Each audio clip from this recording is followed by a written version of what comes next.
Hello and welcome to the Marketing Times Analytics podcast. I'm your host, Alex Sofronas, and today we're on with Jason Kashyap. Jason, would you like to introduce yourself? Yeah, it'd be great. First off, thanks for having me, Alex. I'm very excited to be here. And yeah, my name is Jason, and I've been working in marketing for the last 10 or 11 years in a variety of businesses, both in house and agency, and for a variety of company sizes, both big and small. Awesome. Can you tell us a little bit about where you started and what that transition was like? Yeah, I was actually educated as an engineer and I worked as an engineer for about 6 years before transitioning to marketing. And I made the transition with a friend of mine. It was a casual. So over a few beers. He was telling me what he did for work. I was sharing with him some pain points from my work and letting him know that I wanted to transition. My analytical background lended very well to specifically like paid media. I made the transition from engineering to paid media was pretty seamless given that it's just a heavy analytical profession still. That was great. And then he got me my first agency role, and that was it. Awesome. So you started in an agency. What was that like? So I started at a very small agency and it was a little bit chaotic.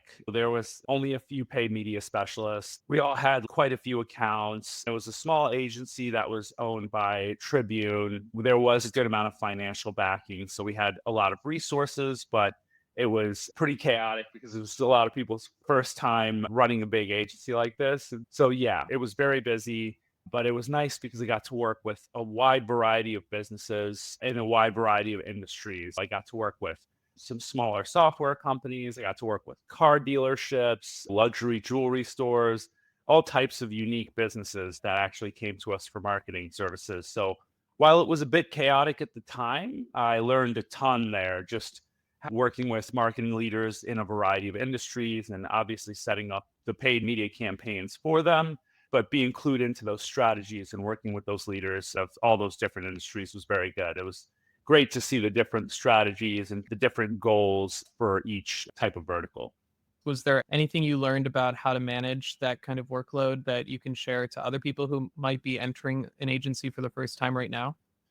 Yeah, I learned a lot. I would say oftentimes people come in wanting or having an expectation of client demand based on something like ad spend. If a client comes in looking to spend $10,000 a month on ads, you expect that they will have more requests than somebody who's looking to spend $1,000 a month on ads. But when you actually get into it, you realize that's not the case at all. Oftentimes, those smaller companies and the smaller advertisers, that's really all of their money. And so it creates a lot of stress for that person. So oftentimes, those smaller ad dollars can actually result in like a greater client demand. I would say managing the wide breadth of the different ad spend and business sizes, you almost can't judge a book by its cover, right? The one thing I learned there is I always try to meet with clients and understand what their goals are, what their overall advertising program looks like, what their marketing team looks like before I get into a new engagement. I would say that's probably one of the biggest things is you can't really draw a straight line between time to manage an account versus how much they spend. Gotcha. Okay, so yeah, let's talk about your journey from the agency. Where did you go next? What was the Yeah. remainder of your career like? Yeah, so I worked at a couple of agencies, worked my way up the ranks, starting from just building and managing paid accounts to managing a paid media team. And then ultimately, I managed a bigger team at one of the biggest agencies in North America. And then I actually went independent and worked on for myself for a while. I was consulting with a variety of brands and I did that for 3 or so years. And then one of my clients, we had a really good relationship and the company was very well positioned to go public as a software company. I took a full-time role there and I actually supported building a lot of the paid media team and the paid media function out where we grew the paid media program from essentially 0 to 200 million in attributable ARR in like, I would say, span of 2 years. And then the company went public.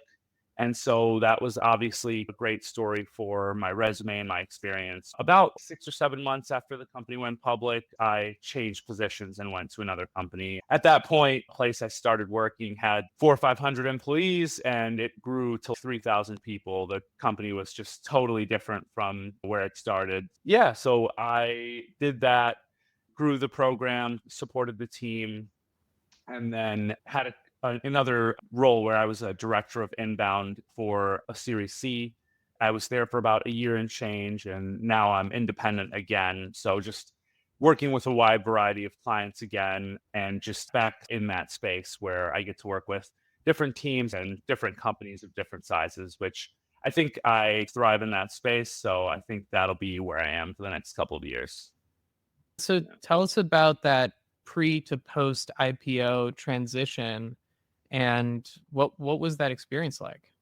Yeah, that was definitely one of the best working experiences I've had, the best team I've worked with. And in the beginning, it was really getting stuff done, like building things, getting ad campaigns and different efforts in market and garnering results from those. It was much more tangible. And then I would say as the company grew, there was less of an emphasis on things like return on ad spend. It was more of an emphasis on changing different content and seeing what users engage with. I would say the overall goals seem to shift. In the beginning, it was do whatever it takes to drive pipeline and drive revenue. And then later on, it became more so executing on senior leadership strategy, regardless of what the numbers look like. Fundamentally, it did change quite a bit from the expectation of revenue from efforts to a whole different KPI of more engagement. I don't want to call it branding because it's not necessarily branding, but it was more engagement focused, flipping in new content and stuff like that, where it was not as exciting as it was in the beginning. And yeah, this is quite a bit different post IPO. That's interesting. So you're saying there was more of a focus on return on ad spend pre IPO. Yeah, interestingly enough, and I'm sure things have changed later on because this was a different macroeconomic environment. A lot of the new leaders had their vision of where we should go. And so a lot of testing different things and not focusing on what got us to that state. Gotcha. Interesting. Yeah. Because I would expect a company headed for IPO to throw return on ad spend out the window and focus on just growth, like at any cost, and then focus on like health of the marketing profitability post IPO.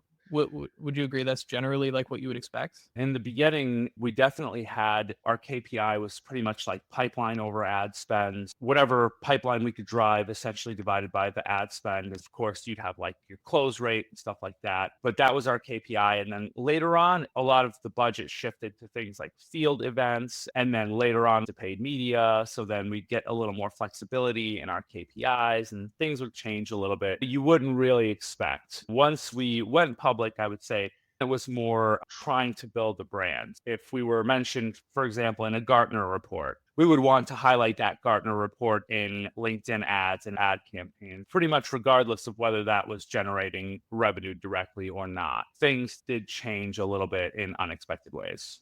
So how would you say, like, you said the macroeconomic conditions were different. So would you say now in 2025, companies are much more focused on return on ad spend and making sure that marketing growth is profitable?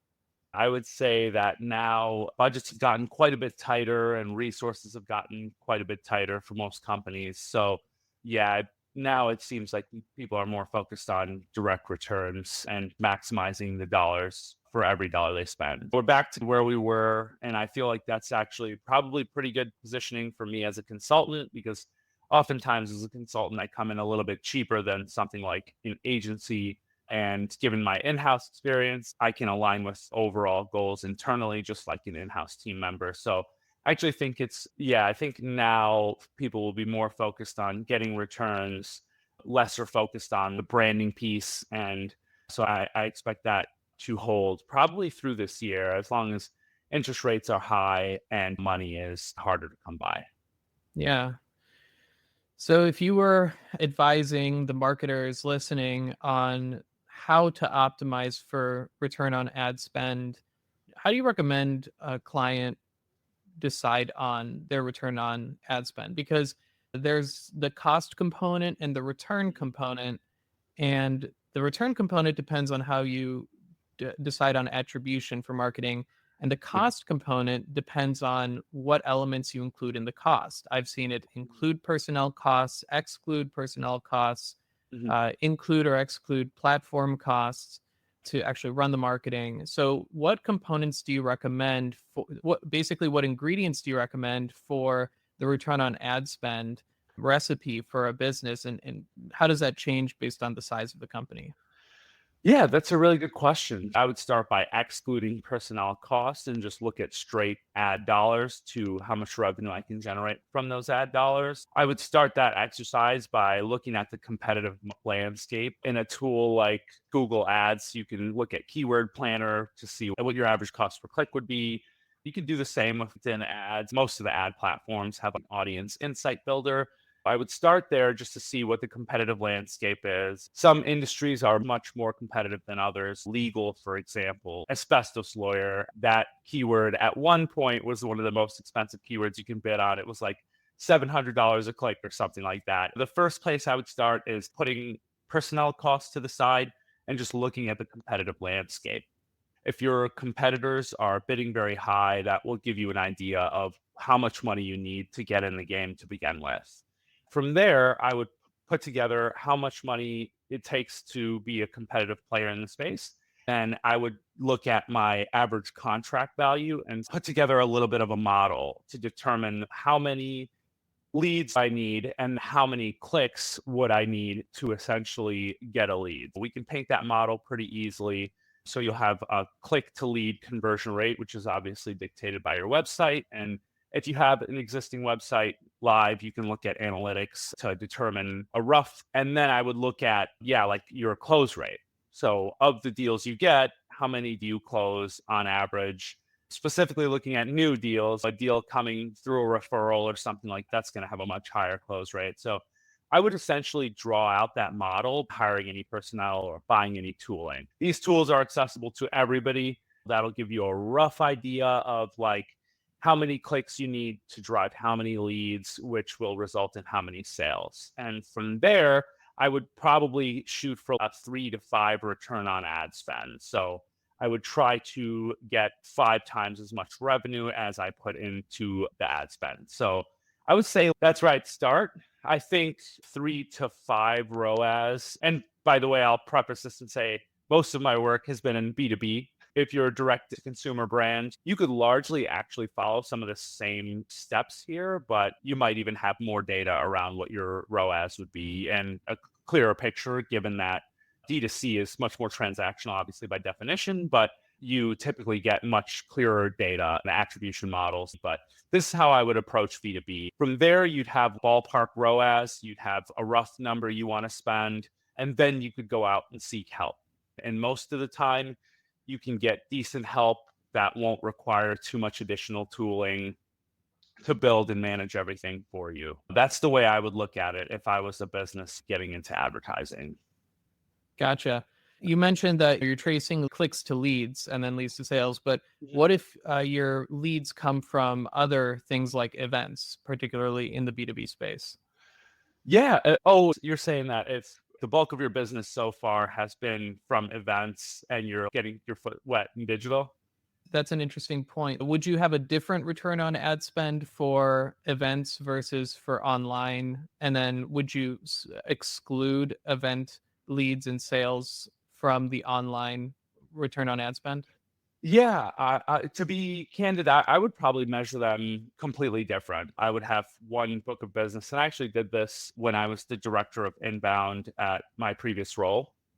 I would essentially have a separate way to view events. I would essentially size the pipeline in the room.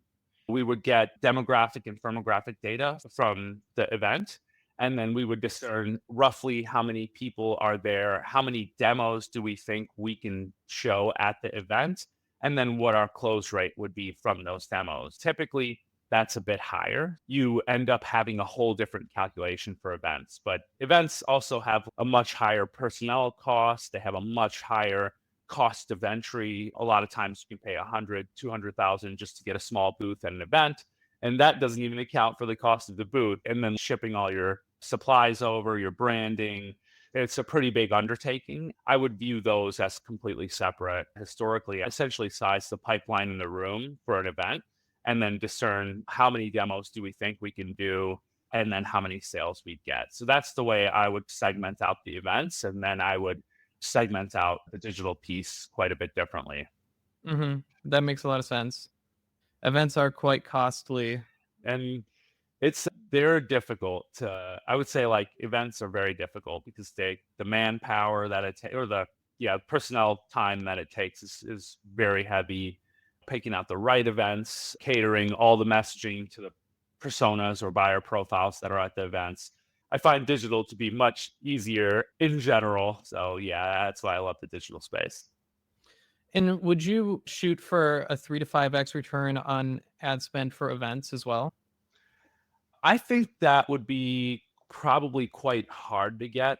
I would shoot for closer to like probably 2 to 1 or maybe even 1 to 1 for events and have those count a little more toward branding as well.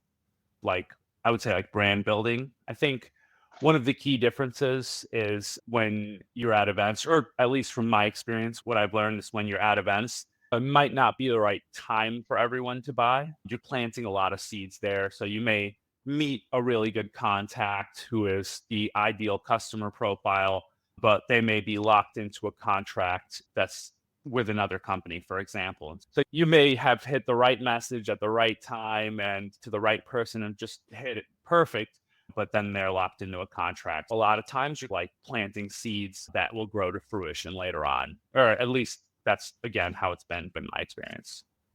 Gotcha. So, what is your approach to marketing attribution for B2B companies, especially when they have events online, different touch points? Oh, I love this. I worked very closely with data science when I was at the software company where I was for a while. And we had a pretty comprehensive multi-touch model that we actually built in-house. And I would say that was much more complex than what's applicable to most B2B companies. So if you're a B2B company that has a data science team, you want to bridge the gap between marketing and data science. So you want to have folks that are specifically focused on the attribution model and be sure that those two teams are working very closely. So if you're a bigger company, and then if you're a smaller company, you can look at some basic things like if you're going to be present at a show, you could have some mechanisms of attribution, like you could use things like QR codes, and that way you can discern who is visiting your website from the show. You can look at your brand search volume over time. So if you're a small software company just getting your feet wet and you haven't been doing other marketing efforts, just look at the way people are searching for your brand name. If your brand searches spike when you sponsor an event, then you know that people are most likely coming to your website from the event. So those are a couple ways I would look at it. Of course, it's much more scientific when you put more heads in the room. So if you do have a DS team and technical marketers, they can build a multi-touch model where you can use the tooling that's available in different platforms. Like, I think Marketo does this quite well. If somebody views an asset, you can see what other assets they view and ultimately when they become a lead. I think HubSpot even does this pretty well. I would say it really depends on where you are as a business. If you're bigger and have more resources, then you can afford some of the tooling and the personnel required to build a more comprehensive multi-touch model. But if you're just getting started, there are definitely some things you can do if you work with a technical data driven marketer. Measuring brand search volume is one of them. Being sure that you're treating the leads differently is one of them. If you're a smaller business, let's say you don't have a data science team, when you have people either fill out a form or when you do those badge scans, even something as little as including a different modifier on those leads to let them know which event they came from and seeing how they work down the funnel. I mean, that could be the start of a very basic attribution model. That makes sense. Yeah. It can be tough to measure attribution for multi-touch, basically. That's just requires a lot of back-end data setup to capture all of that data. And then you have the challenge of online identification of people. And that can be quite challenging to set up. Do you have any recommendations on capturing identities of visitors online? More complicated, it seems, by the day. It seems like as tools and pieces of software get updated, everyone's moving away from sharing any PII, personal identification information, with advertisers. And so people are becoming more and more reluctant to share their information or configure their cookies in a way where advertisers can use them. I would say it's twofold. For brands, we have to play the game. If a user doesn't want to be identified, there's not really a good way for an advertiser to identify. On that front, I would say do as much as you can to convince them to give you their information. So put as much assets you can on the website, really test your messaging and do things that will convince the user to build that trust and give you their information. So that's the first kind of vertical, because that's going to be the best user experience. And honestly, that also creates the best lead quality. I've had issues with pricing. Some folks at big companies, they don't want to share the pricing. They're very adamantly against sharing pricing. It can reduce your lead volume because people can get scared away by the price. But my philosophy is share that pricing, especially if it's fixed, if you don't negotiate much, when it's very easy for the user to calculate. So if you run a company where you charge by device or something, you could just share the price. And if it does scare away users, maybe that user didn't have the right budget anyway. So the first thing I would say there is share as much as you can to get to convince the user to give you their information, so long as the user is a good fit.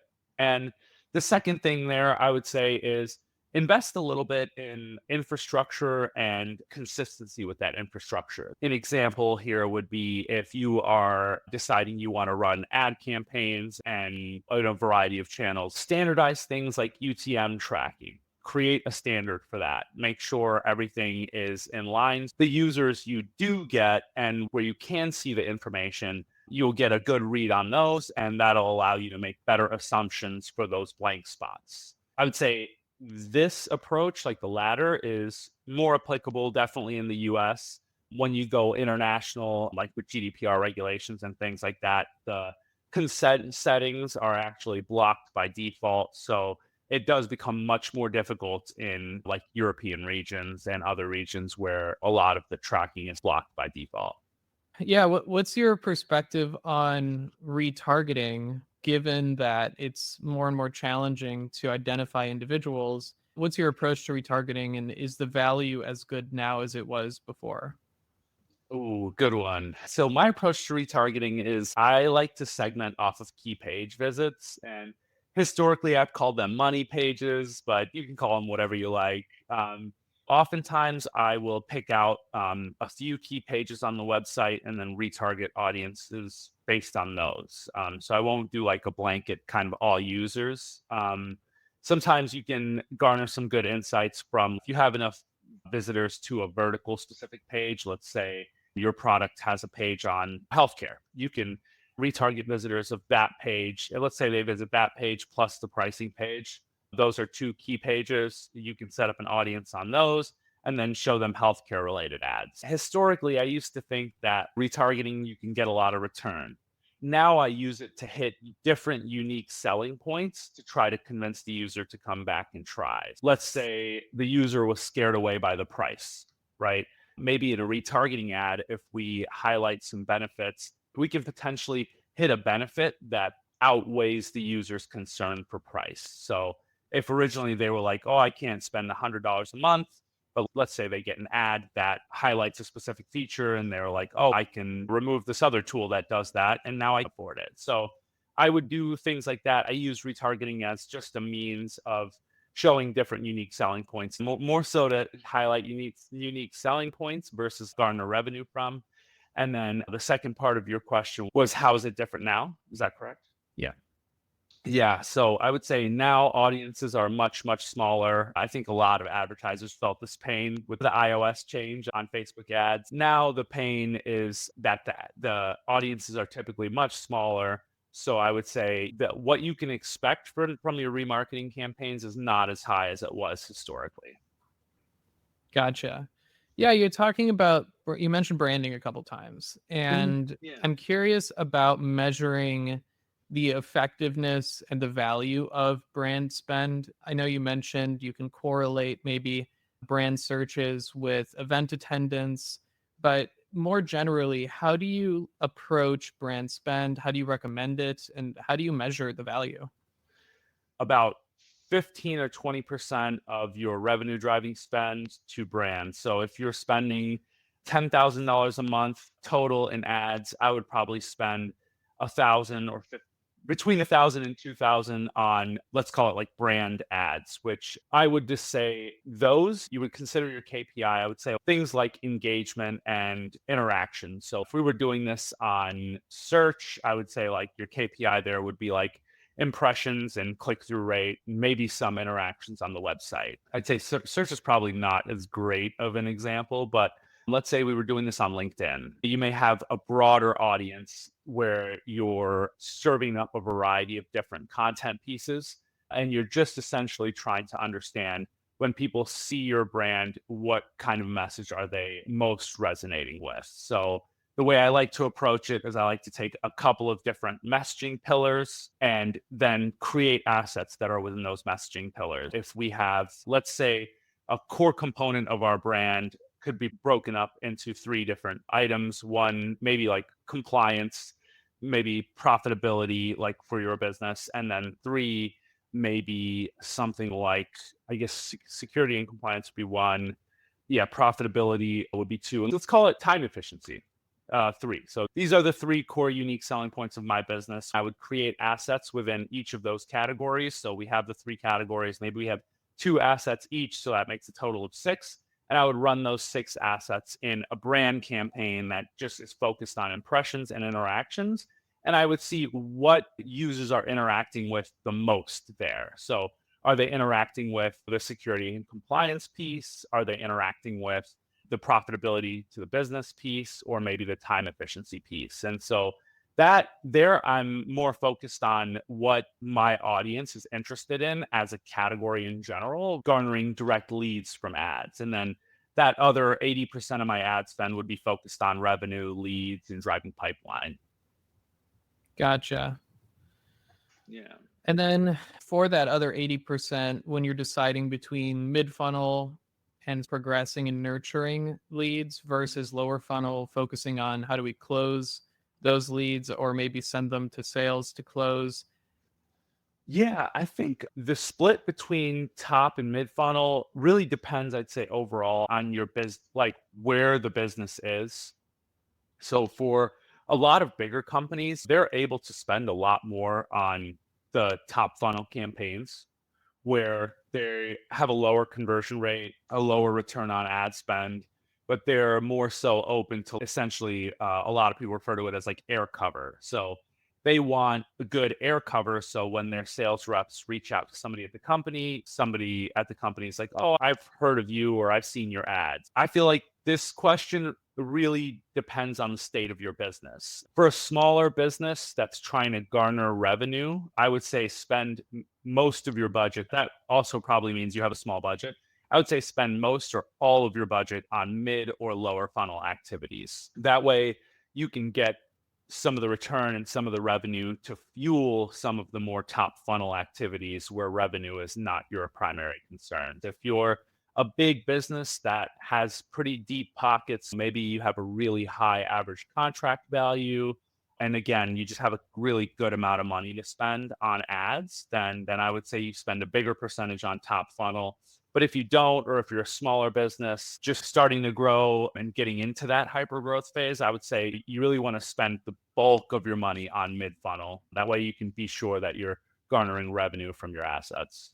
Gotcha. Okay. So you touched on this, but let's say a company is shooting for hypergrowth or is in hypergrowth, maybe is headed towards IPO. What would you roughly recommend as that budget split between top of funnel, medium, and bottom of funnel? I would say like top of funnel, I would still probably spend like 20% of spend on top of funnel. And I would consider brand, also in that kind of top funnel category. And then, like I said, I think paid search kind of differs there, but because their brand is much lower funnel. But if you're setting up like native display or LinkedIn or anything on social, I would say I'd probably spend 20-ish% on top funnel. And then I would spend the bulk of the budget on mid funnel. A lot of times I think that the targeting parameters are broad when you get up there in targeting. And so I don't have as much, I'd say I'm not as bullish on those ad placements. So I would still spend about 80% of it on mid funnel. And I also find that like when you spend on mid funnel, you can get more customers, and with more customers, you end up getting more customers. So you start to build that momentum, and you start to get referrals that come from that ad spend. And then before you know it, you have a lot of business. I would definitely recommend spending still about 70 to 80% on mid funnel, and then spend the remaining 10 or 20% on top funnel. Gotcha. So if you're recommending to the creative team, for instance, on how to build effective ads for the mid funnel, what's your approach to making that recommendation? Yeah, I would start by working with the sales team to understand what the pain points are of our audience, like from their sales conversations. What do those sales conversations look like? What are people asking about? What are the people's pain points? And oftentimes those pain points really get segmented in like a practitioner persona and a buyer persona.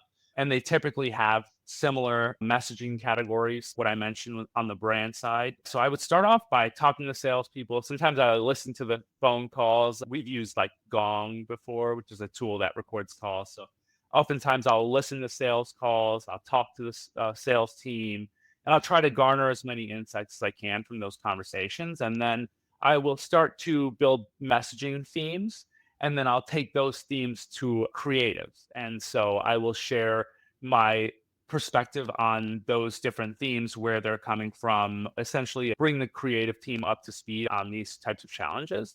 And then I work with them to have the ad assets created. And I've been lucky and gotten to work with some really cool creative folks who have great ideas. So oftentimes, once you put as much as you can in front of the creative folks, then they take it and run with it. But this is how I typically start. I typically start by discerning the pain points and how I'm going to hit some solution driven messaging.